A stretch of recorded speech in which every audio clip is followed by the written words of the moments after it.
Hello and welcome to this Campfire chat. Today we're joined by faculty and a student from Austin Community College.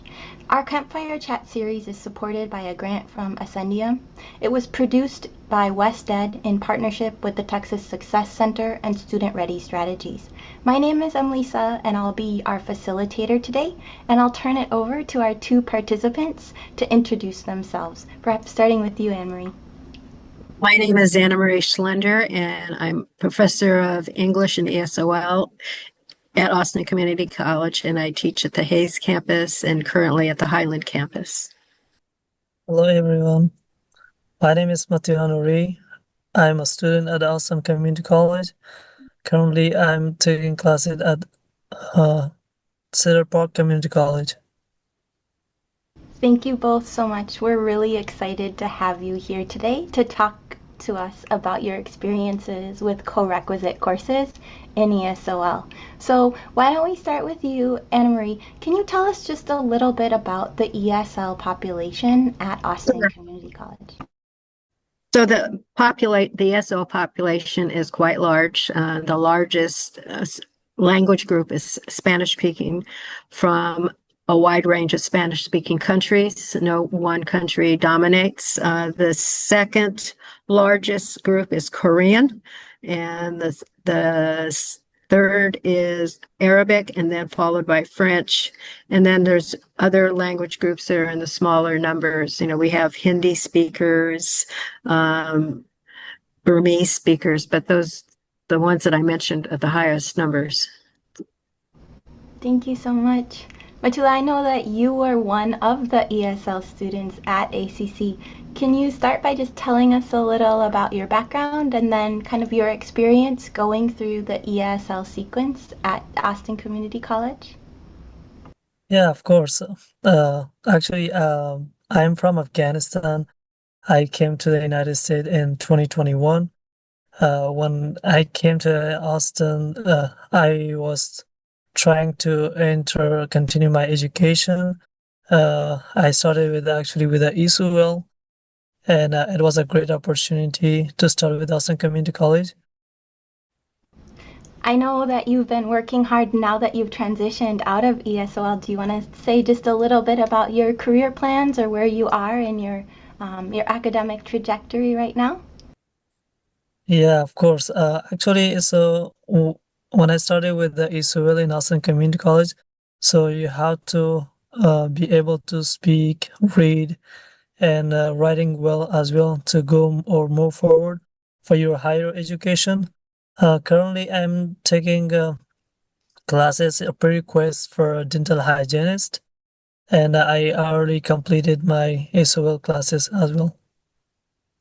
Yeah, and I know that you did the correct sequence, so in a little bit I want to hear about kind of your experience there. But Anne-Marie, I want to turn back to you for a moment.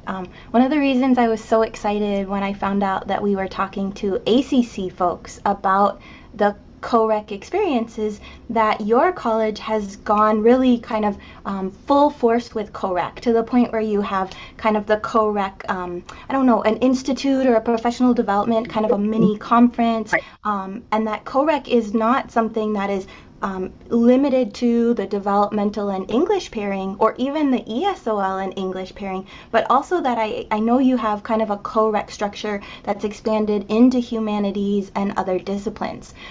So I want to kind of tap into that broader institutional knowledge while also thinking about ESL, ESOL in particular. So my question is kind of, for the colleges who are just starting to think about what COREC would look like for their ESOL, their highest level ESOL students, what can you tell us about your ESOL Corequisite model, and what advice might you give to others? I think it's important to pair people that are compatible, that can get along, and always I think there has to be good communication between the two faculty members that are working together. Materials need to be shared, and the materials that are in the comp class need to be reinforced in the COREC and reviewed, and then maybe auxiliary materials brought in by the COREC instructor. I think that's when it works the best. There has to be a meshing of the personalities. I think that's very, very important. Actually, that brings up an interesting point, I think. You, I know, have taught both sides of the COREC because you're kind of a unicorn where you have the ESOL experience and you have the English comp certification. And you said, about the importance of bringing in the auxiliary materials from the COREC into the gateway course as well. How easy or how challenging can that be to get kind of the supplemental support course material recognized as being important to the success of the students in the gateway in the comp class?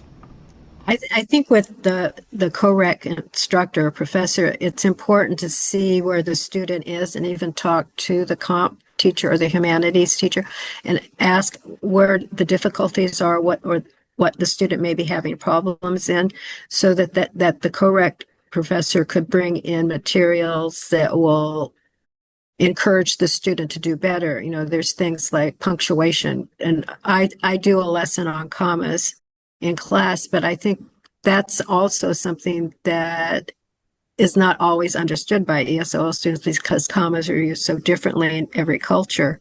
So I think having the co-rec professor reinforce how commas are used here in the North American culture is important.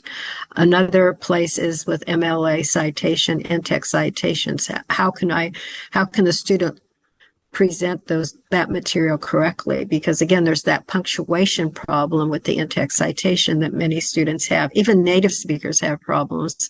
But if students have gone to schools, British English schools, the punctuation is slightly different. So I have to remind them that they're here in North America, so they have to punctuate like a North American English way, not British English.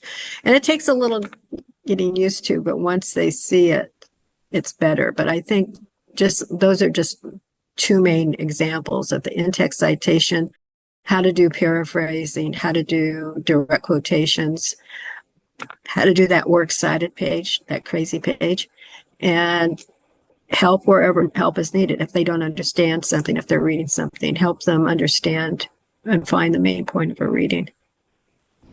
Now, in the past, when you and I have chatted, you've talked about a lot of this work being something that you have kind of taken the initiative, whether it was as the ESOL instructor or as the comp instructor, to kind of reach out to your co-teacher and say, look, these are my materials, I'm opening up my learning management system for you, etc. And you had emphasized earlier the importance of just really having personalities that are willing to work together and things like that. What kind of support can a college provide so that it's not dependent upon someone who feels like an expert in both spaces or just a really outgoing person to be able to make that first connection to kind of the other side? I think that encouraging the person maybe to sit in the class and see what's going on in the class so that they have the knowledge of what the students are receiving and what they need to process.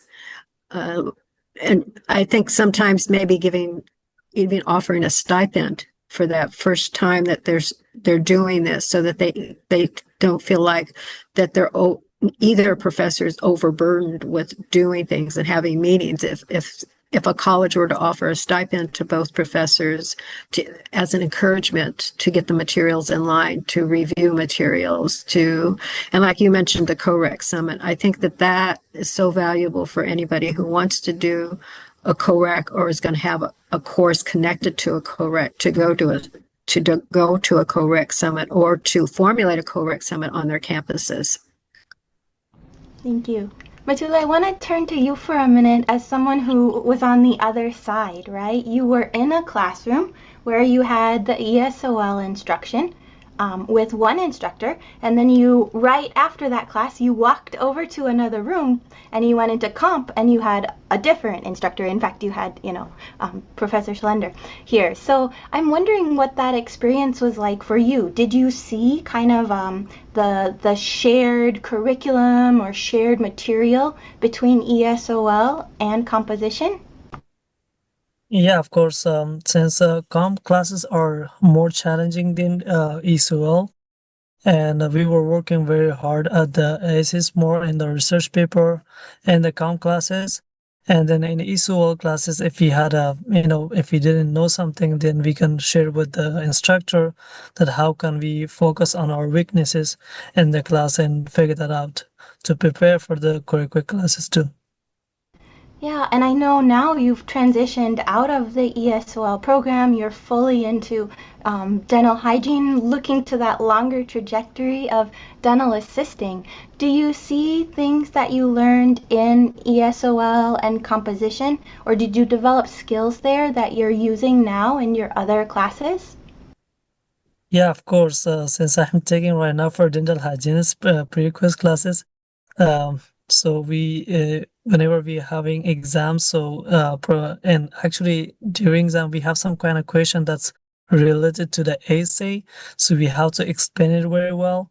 And regarding reading, actually, since we have a lots of material to go over, we do um, um, we call like eye scan that we can read faster and then get the importance of the materials and get the summary very quickly, and we can focus on that one too very easily because we learn these steps in SOL and core quick classes.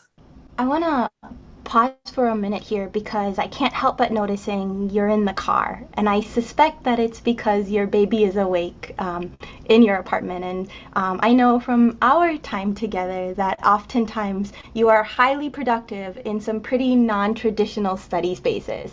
We've talked in your car before. I know that you've been like studying and eating dinner really quickly after prayers before you go to work. Can we just pause for a minute, and would you be willing to talk just a little bit about some of the pieces that you're juggling in addition to being in school? So what else are you doing? I know you are working, and what else? Yeah, of course. Actually, in the meantime, when I was taking SOL classes or keep studying, beside I work and support my family too. Actually, I was working as a security guard all overnight and then having taking classes during day. That was kind of challenging because some of my classes that was earliest in the morning as soon as my shift was in the morning. And then I had a math classes that's supposed to be started. But I did hard work to move forward with it.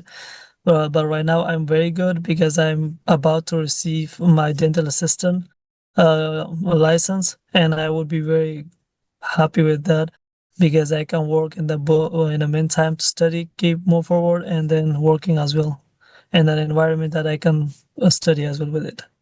Would you be comfortable just talking a little bit about kind of your some of those experiences that you had serving as the interpreter for your family? Yeah, of course. Actually, from 2021, when we came to the Austin, it was I was the only interpreter in my home that speaks English, and I was helping with them in all part of the lives, like going to the appointment, how to schedule appointments with the doctors, or going to the grocery shops. In the meantime, I was going to as well to the mosque because every Sunday they are giving foods for immigrants people or whoever needs foods with them. So I first day I started interpreting with them too, because most of our Afghan people, when they got here, so there was very lacky of the interpreters, like, and then very a few of them, and they couldn't handle those. And I tried to help with them too as interpreter, beside with my family. And later on, I start work as a case manager with that was Afghan WP program call that was with the CST called Center Survivors of Torture. They had a program for Afghan people that they were providing assistance with their rent and then applying for SNAP and then TNF. And then, but they were providing more help as well with them. And I started working as a case manager with them. And then I was doing interpreting for most of the Afghan people I had almost about 50 clients of my family, includes my family too, and I was reaching to them every day from 8 a.m. to almost 5 p.m. whenever I had my shift. So this was my job, just to providing help with them. alongside with my study too. But day by day, right now, Alhamdulillah, my family, they're doing great. They learn English. I try to enroll them in English classes. So I enroll them in the schools. But right now, my sisters, my brothers, even my dad and moms, that they were never spoken English in home country, but right now they are able to understand what they are saving, or they can figure their problem out right now. And Maria, I think that what Matula shared is pretty typical. I know we say you can't really make generalizations about our ESOL student body, and I know you mentioned the different kind of language backgrounds that students bring to ACC, but this experience of being kind of a non-traditional student, of working full or part-time, oftentimes overnight, and then coming to your classroom right after, right before, being responsible for child and elder care, being responsible as the interpreter for the family, because oftentimes the student in your class is the most advanced English language speaker in the family. I know that when I observed you, you did several things in the comp class that maybe made it unique from some of the other comp classes that were taught by faculty who do not tend to think about having these ESOL students in their class, whether it's COREC or whether they've just transitioned out and now they're multilingual students, but they're in a comp class. What kind of advice could you give to the COREC faculty, so the ESOL faculty who do recognize the backgrounds of their students and who are working with a comp partner who may not understand these outside of class demands that our students are juggling? I think what Nuri says shared about what he does, and he's going to school and he's taking care of family. I think being attuned to the students' needs, and that and have an open communication line with the students, saying, share with me if anything happens. Make sure you let me know so that if you get behind, we could make arrangements for you to catch up. I think it's important to keep an open mind with some of our students. I think you noticed that the way I structure my classes is that there's pre-work, there's pre-writing, there's worksheets, so that the students don't feel overwhelmed and just being told, write a composition, write an essay on this topic. That it's scaffolding the assignment so that if they miss one little piece, it's not going to be the end of the world that they don't have the paper, that they could catch up. And I think that's the best advice I would give somebody is, maybe start scaffold your assignments, even for regular, native speakers of English in a regular comp class, so that there's a better success rate. And really be in tune to your students, observe them, notice if they're sleepy, notice if they don't feel well. If they don't show up for class, get in touch with them. Find out what's going on. Don't wait till the end of the semester to say, well, you've missed too many classes. I have to withdraw you from the class. I think the communication between the professor and the student is important. And I think we need to say, we want you to succeed. And we only could succeed if we both work together. And in case of the COREC, 3 people working together.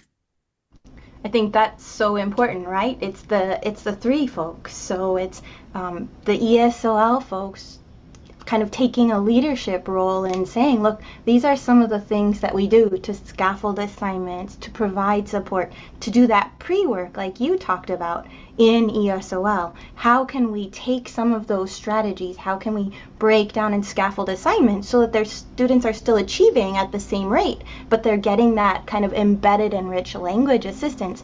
We do that all the time in ESOL, and I don't know that our ESOL folks always recognize what a strength that is and what a benefit that can be to bring that to the partnership with a comp faculty member.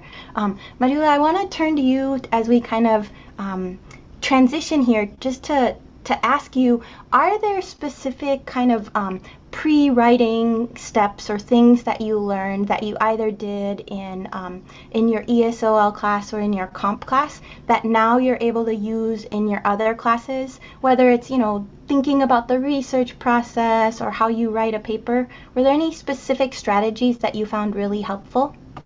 Yeah, of course. For example, in a composition class, we had an essay about research, how to research about um, a related, like a topic, and it's very helpful how we can gather the importance of the related topic information, and we can use it and learn it very quickly. Actually, and then we had actually essay about the summary, or I say we can do summaries of the large topics, paragraphs, and that's very easy for me to do right now. Even though regarding it's healthcare, but I can get very good information related to my topic as well. Thank you so much. I know we're almost out of time here, but I wanted to turn it back to you one more time, Anna Marie, because I have a little bit of insider information having Okay. been with you before. And I know that ACC is in the process of kind of changing up your COREC for ESOL and composition. So can you give us kind of just a little bit of information about like what it was that you realized wasn't effective in your previous model and what you're trying to build towards now? I think there's one point I want to make too is the composition one syllabus has changed, and now the composition one syllabus for all composition courses includes the description of the INRW on it. So I think right then and there, the students see there is a direct link between the INRW and the composition course, because I think before they just thought there's a disconnect, even though they were told these two classes are paired, but seeing it on the syllabus together, I think reinforces the idea that it's connected. The other thing is the syllabus was revised, the reference, the description is there, and what we've done in ESOL, that we've revised it, and we are also going to be calling it INRW, but INRW ESL, so that the students see what they're doing is connected. I think that there were some like really intentional efforts like between ESL and in English to make like the curriculum maybe more uniform also. Yeah, right. That, yeah. And that's what's happening. And I think that's what's in the description on the INRW, that the materials from the comp one course are going to be the foundation for the INW. And I think that becomes very clear. And I think so now it's a more equitable, so that some students that are taking INW are not being left behind, or they're just thinking it's a lot of busy work. But seeing that connection, and seeing that in the description, that the idea that the course materials are going to be used from either the humanities, the great teachers seminar, or the great learners seminar, or another history class, they get to see that the materials are used in both places. It's not like I go to one room and it's one thing, set of materials, and another room it's another set of materials, and there doesn't seem to be an interwoven approach. So I think when the students get to see the materials from another professor's perspective, or what the professor realizes that the students need, they are happy to be there. They don't see it as drudge work. Oh, I'm here because I need the extra help, but I don't really feel like I'm getting the extra help. But when they start to see that there's a connection between the two, I think there's a sense of relief on the student's part. I'm going to do better now. I'm going to be able to make it. Well, I think that comes back full circle to your earlier point about, it being about the three working together. It's the student, the co-rec ESOL faculty member, and the comp faculty member, all working together towards student success. And I also think it comes back to the very first thing that you said in this campfire chat, and that's that at the heart of this is that collaboration, that spirit of communication and willingness to work together between ESL and composition. So finding kind of the people with the right heart and disposition for that definitely sounds essential. Thank you so much for joining us. If you're interested in learning more, we encourage you to check out the professional learning modules available on the Texas Success Center's Translating Opportunity Texas webpage. The modules have a recorded video, a facilitator guide, as well as participant handouts so that you can watch either independently or with your colleagues. Thanks a lot.